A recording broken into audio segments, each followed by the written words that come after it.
विदर्भासह संपूर्ण महाराष्ट्रामध्ये प्रसिद्ध असलेली भेंडवळची भविष्यवाणी आज आता या ठिकाणी होते। यंदा युद्ध परिस्थितीचा अंदाज वर्तवण्यात आलेला आहे। यंदा एकूण सर्वसाधारण पाऊस असेल तसेच सार्वत्रिक देशाची पीक परिस्थिती साधारण राहील असा अंदाज या भेंडवळीतून आता वर्तवण्यात आलेला आहे।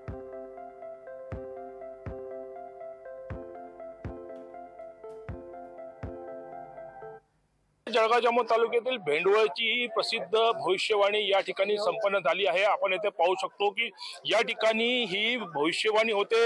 या ठिकाणी हे सर्व प्रकारचे धान्य मांडले जातात आणि येथे जो खड्डा केलेला आहे या खड्ड्यामध्ये 4 ढेकळे ठेवले जातात। हे ढेकळे हे पावसाचे 4 महिन्यांचे प्रतीक असतात आणि हे जे या ठिकाणी हे जे धान्य मांडण्यात येते, आपल्या सोबत येथील भविष्यवाणीसाठी काही लोक आलेले आहेत। आपण त्यांना विचारू, आपलं नाव काय, आपण किती वर्षापासून येतात?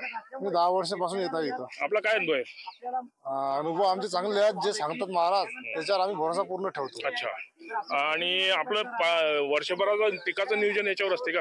वर्षभरात पिका नियोजन आम्ही याच्यावरच करतो। हे जे भेंडवळची घटस्थाप म्हणजे हे आहे, हे खूप पुराणी जुनी आहे आणि याच्यावर आमच्या भागातील सर्व शेतकऱ्यांचे पूर्णपणे विश्वास आहे आणि हे बाकी खरं ठरत आहे। आपल्या सोबत काही वृद्ध आहे, बुजुर्ग आहे। आपण किती वर्षापासून येतो? आपला काय अनुभव आहे? 10 वर्षापासून। काय अनुभव आहे आपला? अनुभव म्हणजे या मांडवळीची मेंढणाचं खरं ठरतं। या ठिकाणी भेंडवळची ही बहुचर्चित आणि प्रसिद्ध घटमांडणी इथे संपन्न झाली आहे।